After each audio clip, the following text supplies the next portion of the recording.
What is going on, y'all? Welcome back to a brand new video. In this video, we're going to be going over a concept I call offer anchoring. Now, you're probably like, what is offer anchoring? I have no clue what that means. It's because I made it up. It's a way to describe a cold email strategy that exists in every successful cold email of all time. I just gave a name to it, right? So in this video, I'll be breaking down what is offer anchoring, how can you anchor your offer in your cold email scripts, and how you can print calls, close deals, and scale your business with this strategy. So my name is Christian. I run a cold email lead generation agency. I write cold emails for a living, and I run a coaching program, Client Ascension, that teaches you how to add 10K to your business within 6 months using cold email, guaranteed, or you don't pay us. So without further ado, make sure you like and subscribe to the channel. I'm going to be diving into this offer framework now, so let's get it. All right, let's get into it. The 6-figure cold email framework. It should honestly be the 7-figure cold email framework because every successful cold email ever uses this framework. 10-figure, whatever you want to call it. The offer anchoring cold email framework. So it's a term that I invented about a month ago to describe a concept that is in every successful cold email of all time, whether you've been aware of it or you're not, right? So you've never heard of the term itself, but you've heard of this principle of offer anchoring. So let me explain, right? Picture this. You're on the middle of a lake, you're on a boat, and you cut the motor off, and you just float there. If you don't drop anchor, what's going to happen? You're going to drift. You're going to go off to the side and hit shore. You're going to go deeper into the lake. You're just going to wander. The boat is going to take, the wind is going to push the boat wherever it wants, right? You have no control of where the boat's going to end up. There's no rhyme or reason for it. There's no predictability. Now picture you drop your anchor. You're staying in one place for a guaranteed fact. Your boat is going to stick right there. You're going to crack a couple cold ones, play some music, have a great time with your boys. But basically, picture your offer in this case is the boat. If you don't anchor your offer to anything in your cold emails, there's no predictability behind it. Your cold emails could go one way, they could go another. The reader's confused. There's a whole big mess going on, right? Imagine you anchor your offer to something with your cold emails. What's going to happen? You're going to stick in one place, and it's going to be very predictable, the results you're going to get with cold email. So the emails that I always see flop are the ones where the reader cannot tell what the offer is, right? Like, we can get you 10x ROAS in the next 60 days. I don't know what I'm spending, what I'm getting out of it, who you are. It's too fluff, too vague, no quantifiable numbers, no clear benefit. The offer is not anchored to anything, right? So this boat analogy is great and all, but how do you actually anchor your offer to something, right? Here's how you can do it. So all I mean by anchoring is tying your offer to something tangible and easy to visualize, like results, case studies, past experiences, or guarantees, right? So instead of saying we can build you a client portal for a prospect, no one cares about that. A client portal. I don't know what that means. I don't know what it gets me. I don't care. Now, picture you say this. We built a client portal for an agency like yours, and their monthly revenue increased 15%. Now they know, okay, this portal is going to boost my MRR, right? Or instead of saying we can help you get a 4x ROAS on paid ads, no one knows what they're investing, what their return is. Are they investing $1 to get $4, $4,000 to get $16,000? It's not clear. But picture you say this instead. We can help you generate 50K in sales in the next 3 months from ads.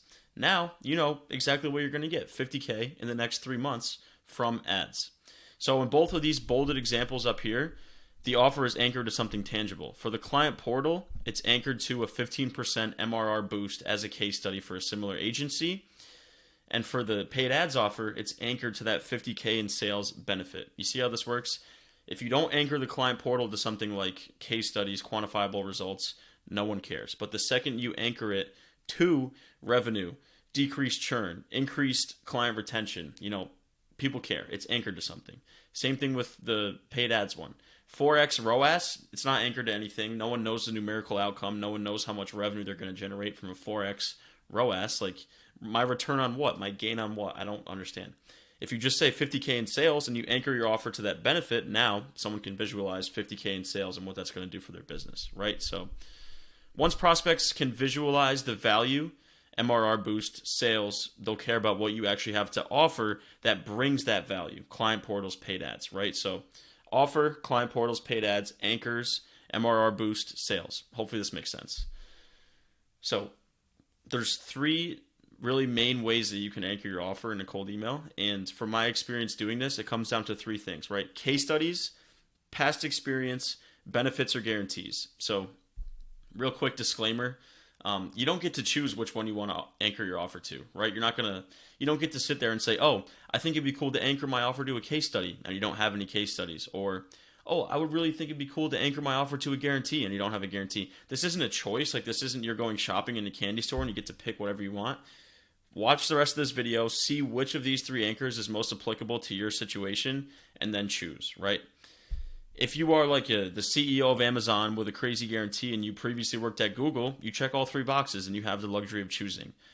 But I'm guessing if you're not Steve Jobs, Jeff Bezos, Bill Gates, you don't have the luxury of doing this. So for most of you, you're going to have to watch the rest of this video and see which 3 of the offer anchors I dive into that you want to include in your emails based on your current scenario.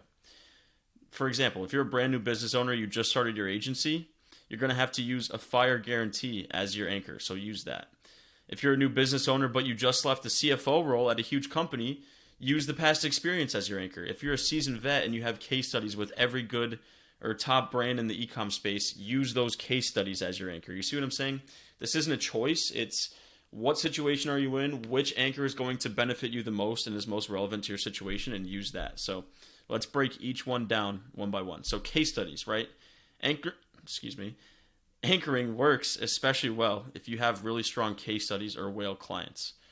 Why do I know this? I wrote email scripts for an executive coaching offer. No one cares about executive coaching for the most part, from my experience. And they did really, really, really well. Why? Why did they do well, right?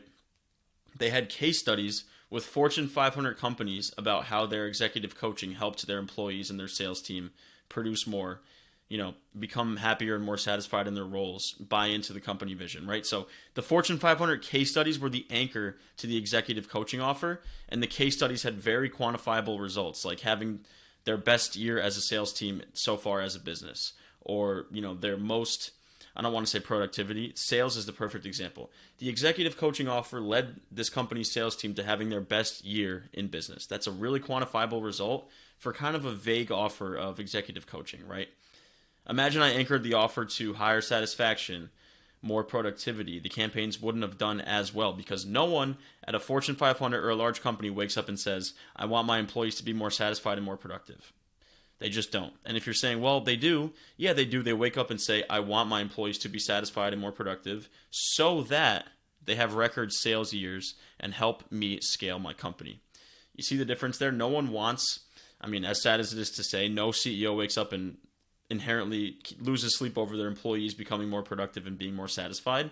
They lose sleep over those 2 things because the employees determine the health of their business. That's what really matters. You have to go a level deeper, figure out what that anchor is, and import it into the offer. And that's what I did here, and it did extremely well. They booked demos with, I don't even know which Fortune 500 companies, but there were some big names. So, point here, even the most vague offers can be anchored to something that will make the offer desirable to prospects, right? The entire function of offer anchoring itself is to make your offer easier to visualize and more desirable, just like we did here, anchoring executive coaching to Fortune 500 business case studies with quantifiable results of more sales, record sales years, right? Christian, I don't have any, case studies with Fortune 500 companies. That's totally fine. If you're doing TikTok ads for e-com and you're watching this right now, and you work with some of the biggest fashion brands in the e-com space, use those fashion case studies and hit up some more fashion brands, and I guarantee you it'll work just as well, right? So, case studies, first example. Second example, past experience. If you've been following my tweets, my YouTube videos, all that, I'm going to break my own golden rule here where I say never talk about yourself more than the prospect. I'm breaking that rule right now. I'm just going to say it. Why? I broke my own rule with a client at my agency, and I tested an angle where the only thing I was pitching was their past experience at a startup. I achieved this, I did this. Totally against what I would usually preach. Guess what happened? It printed replies, calls, deals, everything. The whole 9. It's one of our most successful client campaigns. Why? Because their past experience as the CMO of a startup is easy to visualize. If I'm a startup founder and someone says, hey, I was the CMO of so-and-so startup, I accomplished this, I can help you do the same as your fractional CMO. Valuable, easy to visualize, checks both of those boxes, right? So you should use past experience. If you're watching this, use past experience as an offer anchor. If you have experience in the same niche you're going after, if you were a startup CMO, don't target e-com brands. That's not going to translate. You have to do e-com to e-com, startup to startup. The experience is over a long period of time and is legitimate. You can't come in and say, I was the intern at a startup, right? No one cares. It wasn't long enough. But if you say, I was the CMO of a startup from 2015 to 2018, now they're like, okay, this dude's legit. He knows what he's talking about. He's more of a peer because he was in our space, in the startup space as a CMO instead of like a service provider. So let's hear him out, right? And the last thing, you got quantifiable results during your experience. So if your experience was in the startup world, you worked there for 3 years, you had a legitimate role as like a C-suite or a sales manager, and you got great results that you can quantify, this is the perfect offer angle for you. So if you're watching this and you relate to this offer angle, you're probably a seasoned vet. You've had a ton of experience working with startups, e-com brands, tech, whatever business, and this is going to do really well for you. So for example, here's a really easy to visualize example. Say you're targeting roofing companies with your marketing offer, and you just finished growing and selling your roofing company at $500K in annual revenue, right? Here's what the angle would look like. I grew my own roofing company to $500K ARR in under 2 years using my digital growth system, and I can help you do the same. Since you have experience growing a roofing company yourself, roofers will be more open to hearing you out and trusting you, obviously, right? More so than they would any old marketing agency that's hitting them up. Say you worked as a CFO at a startup. I worked at a startup similar to yours as their CFO and helped them save 10% in payroll, and I can help you too. Once again, instant credibility. You have experience with companies similar to theirs. You had a really legitimate role there, CFO, owner of a roofing company, and you got great results. $500K ARR, and I sold it, 10% payroll decrease, yada, yada, right? This anchor works really well if you have past experience, like I said, working at a company in the niche you're targeting or actually owning and running a company in the niche you're targeting. Don't use this anchor if you're starting out in business or you've never worked at, not as your client. I want you to use this anchor if you worked at, inside of a business that you're targeting. Similar business, right? If you're an agency owner and you work with e-com brands, don't spin it and say, oh, I scaled this brand as their CMO when you're an agency owner. That's not going to cut it, right? So you shouldn't use this anchor if you're an agency owner working with startups and you never worked at a startup or ran your own startup. But if you do fit this criteria, this is one of the best cold email angles you'll ever see. Trust me, try it out if you're applicable. If this applies to you, it's going to rip, right? Third and final offer anchor is benefits and guarantees, as you could probably guess, right? For strong offers, you don't need to use past experience or case studies as an anchor. The benefits of the job do a great job, the benefits of the offer do a great job as being the offer anchor. Let's use TikTok content and growth because it's a hot offer right now as an example. If you pitch 100,000 views and 10,000 followers on TikTok in the next 90 days, your offer is easy to visualize and it's desirable, checks both boxes, it's a great offer anchor in itself. You don't need to add any case studies, any guarantees, and your campaigns will do just fine, right? Another example, lead generation. If you pitch 20 booked calls in the next 90 days, easy to visualize, desirable, checks both boxes. Once again, your offer itself is a great offer anchor. Only use the benefits anchor if your offer is very easily quantifiable, 100K views, 20 booked calls, 10K in sales, 50K in sales, and people are actively seeking it out. People are actively seeking out lead gen, TikTok. They're not actively seeking out, unfortunately, website design, Facebook ads, Google ads, right? So TikTok and lead gen are two great examples. Client portals and leadership coaching are unfortunately not. So the benefits anchor works even better if you can spin it into a guarantee. So nothing about this fundamentally changes. Now you're just saying the same 100K views and 10 booked calls a month pitch, you're just guaranteeing the end result, right? So 100K views and 10K followers on TikTok in the next 90 days, or you don't pay. 20 booked sales calls in the next 90 days on performance, or you don't pay. Same anchor, you just cranked it up a notch by guaranteeing that benefit, right? So I wanted to move through this quickly for you guys because it is a really in-depth and high-level cold email topic. If this is going way over your head, I don't blame you. This is my thoughts of 3 years of constant lead gen work and cold email work. It's just like the level of awareness I've hit where I've just thought so deeply about cold email that this is where I ended up. So the entire function of an offer anchor is to play to your strengths. If none of this made sense and all this went over your head, pay attention to this last part. Figure out what about you is exciting and valuable in your prospect's eyes, growing your roofing company, having great case studies, having a great benefit or guarantee. Figure out what about your situation is exciting and valuable to a prospect and pitch that over email. If you have really good case studies, use that as your anchor. If you have experience at the top tech startup in the world as the CFO, use that experience when you reach out to other startups as your anchor.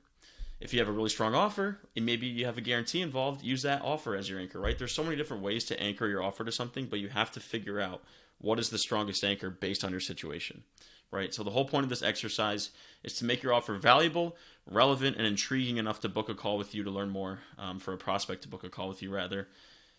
Go study any successful cold email on Twitter, YouTube. Your own cold email is a book. Every successful cold email anchors the offer to something. If you read a successful cold email after watching this video, you're going to be able to say, oh shoot, yeah, there is an anchor here. This guy has a great case study. This one has a great guarantee. This one states their past experience. There's always an offer anchor in a good successful cold email. You just didn't realize it until now. So hopefully this helped. Be sure to like and subscribe to the video. If you made it to the channel, I'm fried. If you made it this far, shout out to you for watching this entire thing. Leave a comment what you want me to do a video on next, and we'll talk soon. Thanks.